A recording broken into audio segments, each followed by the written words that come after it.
जय राम जय जय राम, श्री राम जय राम जय जय राम, श्री राम जय राम जय जय राम, श्री राम जय राम जय जय राम। बोलिए सावधान रामचंद्र महाराज की जय। आज बसंती नवरात्रि का ये चौथा दिन है। माँ कुष्मांडा देवी की पूजा अर्चना का महात्म बताया गया है और ये कहा जा रहा है कि कुष्मांडा देवी ने सृष्टि के निर्माण में अपनी परम भूमिका निभाई, ऐसा वेदांतिक चर्चा में सुनने को आया। यहाँ तक कि लिखा हुआ है कि जब सारे संसार में अंधकार था और कुछ भी नहीं था यहाँ पर, उस समय उन्होंने अपने संकल्प शक्ति से सृष्टि का निर्माण किया था, एक अंड के रूप में किया था।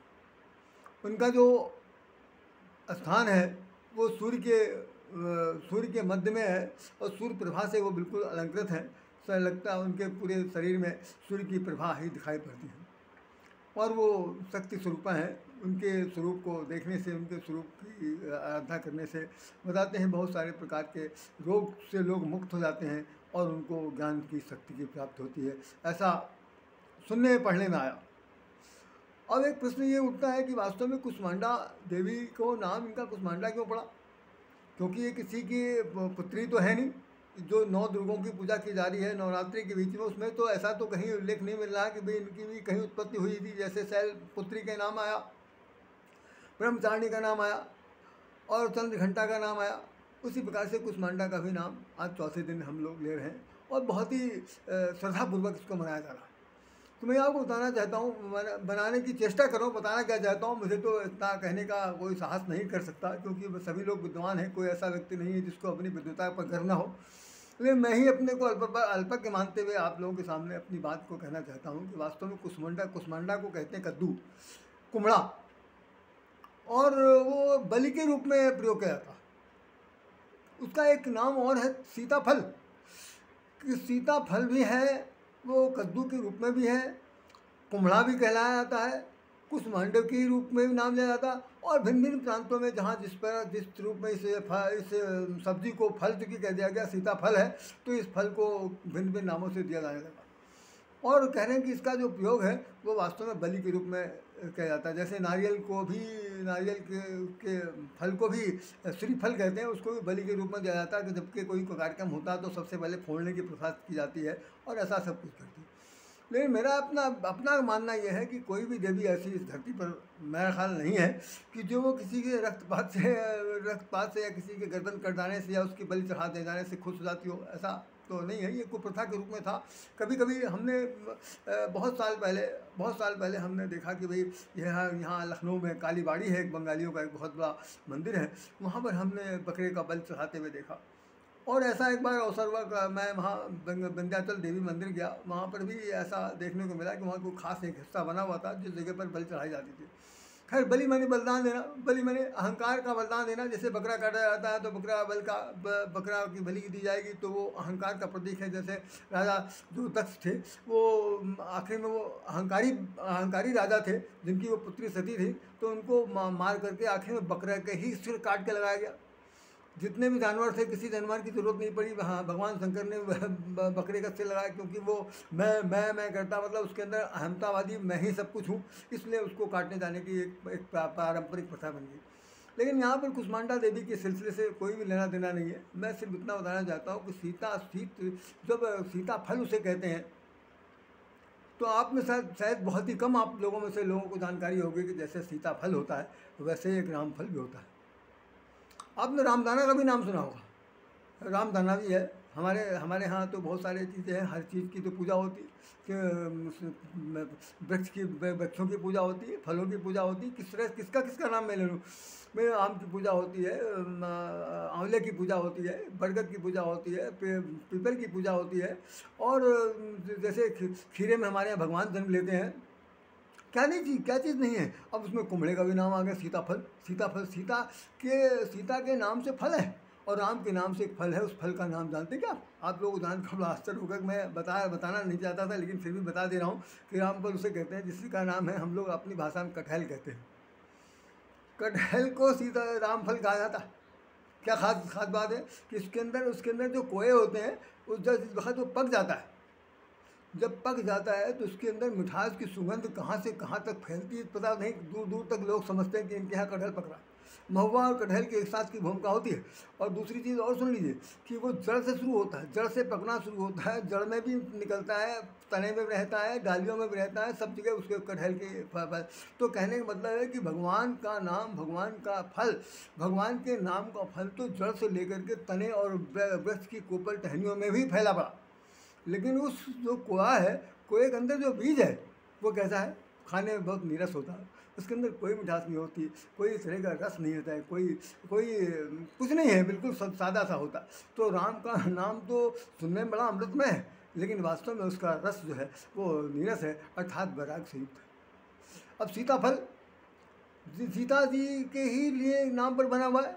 कुम्हड़ा अगर सीताफल है तो निश्चित रूप से जानकी जी ही, सीता जी ही वास्तव में कुष्मांडा देवी हैं और दूसरा कोई नहीं। इसका एक उदाहरण रामचरितमानस में देख लीजिए। रामचरितमानस में साफ साफ लिखा हुआ है कि जासु विलोकत लोकप जासु, जिसके ने देख लेने मात्र से सारे संसार का निर्माण हो जाता है। यही तो कहा जा रहा है, यही तो कहा जा रहा है कि जिस वक्त संसार की सृष्टि का निर्माण नहीं हुआ तो कुष्मांडा देवी ने अपनी दृष्टि से पूरे ब्रह्मांड का निर्माण कर दिया। जानकी जी के लिए भी रामचरितमानस में लिखा हुआ कि जासु विलोकत लोकप जाकू, जिसके देखने मात्र से लोक परलोक बन जाते हैं। सारे संसार में मतलब 3 लोक 14 भुवन की उत्पत्ति हो जाती है। ऐसी जानकी जी जो है वो सीता फल के रूप में जानी जाती हैं। ये बात अन्यथा न लीजिएगा, क्योंकि रामचरितमानस का जो उदाहरण है मैं वो दे रहा हूँ, क्योंकि हमने जितनी चीज़ें पढ़ी हैं उन सब चीज़ों में रामायण का एक खास सार तत्व यही है कि 6 शास्त्र सब ग्रंथन को रस, ये जितने भी शास्त्र हैं उन सभी का रस है इसके अंदर। गोस्वामी तुलसीदास ने केवल राम कथाएं नहीं लिखी, लेकिन बहुत कुछ उन्होंने उसमें लिख दिया है। इसके अंदर एक बात और लिखी है, आपको जानकर और आश्चर्य होगा कि जिस वक्त भगवान विष्णु और लक्ष्मी मनु शत्रुपा के सामने खड़े हुए तो उन्होंने परिचय क्या दिया, सुन लीजिएगा परिचय क्या दिया।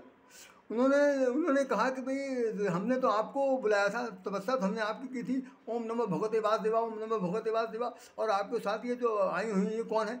तो उन्होंने कहा ये हमारी अर्धांगिनी है। तो परिचय किस तरह दिया जा रहा, परिचय देखिए किस तरह दे रहे। भगवान राम, भगवान विष्णु महाविष्णु कहते हैं कि उन्होंने इस तरह से कहा कि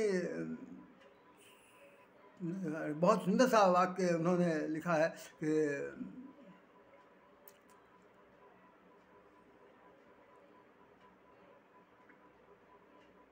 मोर या माया, ये बात उन्होंने कही है उसमें, मोर या माया।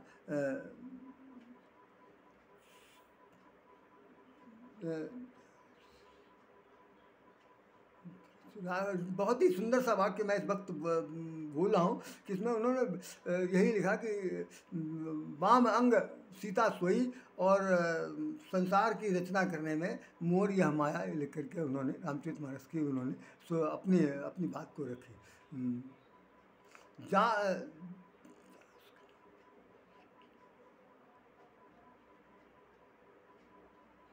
जो यह सृष्टि उपजाया सो अवतरे वो मोर यह माया, ये लिखा हुआ। सो अवतरे वो मोर यह माया, जिसने सृष्टि की उत्पत्ति की है वही ये माया आपके सामने दिखाई पड़ रही है। तो इससे ये पता चला कि सृष्टि की उत्पत्ति करने वाली कौन है। अगर भगवान विष्णु की अर्धांगिनी महालक्ष्मी है तो महालक्ष्मी ही दुर्गा है, महालक्ष्मी सरस्वती हैं, महालक्ष्मी ही वो दुर्गा हैं, और महालक्ष्मी ही दुर्गा के विभिन्न रूपों में कुष्मांडा देवी भी जानी जाती है। और इस बात को प्रमाण उस वक्त मिल गया जिस वक्त सुंदरकांड के अंदर एक बात लिखी है कि जिस वक्त जानकी जी का अपहरण करके रावण वहाँ पर ले गया तो मंदोदरी क्या कहती है, सीता शीत निशा सम आई। सीता जो है आज इस हमारे राक्षस कुल के अंदर वो खासतौर से कालरात्रि बनकर आई। तो सीता जी का एक नाम कालरात्रि भी होगा, सीता जी का एक नाम संसार की सृष्टि की रचना का भी हो गया, सीता जी का एक नाम कुष्मांडा भी हो गया, सीता जी का नाम महामाया भी हो गया कि जास विलोकत लोकप जासू भी हो गया। तो ऐसी स्थिति में आप देखिए रामचरितमानस के अगर बिल्कुल प्रारंभ का श्लोक पढ़िए, मैं आपको सुना रहा हूँ, आप सुनकर बड़ा आश्चर्य होगा। कि उसमें उन्होंने क्या लिखा, उस लाइन को सिर्फ पढ़ कर देख लीजिएगा आप अपने यहाँ, जिन जिन के पास किताब हो वो देखेंगे और कहेंगे कुष्मांडा देवी के बारे में क्या कह रहे हैं। बहुत सुंदर उन्होंने लिखा है कि उद्भव स्थिति संहार कारिणी, उद्भव स्थिति, यही तो हो रहा, उद्भव स्थिति संहार कारिणी कलेश हारिणीम सर्वश्रेष्ठी सीताम न तो हम राम बल्लभम।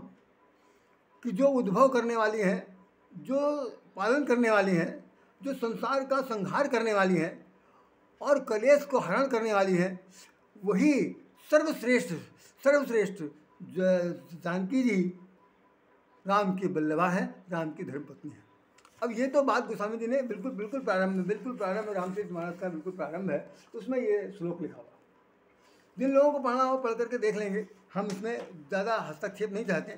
तो मैं ये कहना चाहता हूँ कि रामचरित मानस का जो उदाहरण है वो ये बताना चाहता है कि कुष्मांडा देवी अगर वो सीताफल है और सीताफल में ही वो निवास करती हैं, उनका एक नाम दे दिया गया, तो ये ऐसी देवी जो संसार के कल्याण के लिए उत्पन्न हो, संसार का निर्माण करना चाहें कि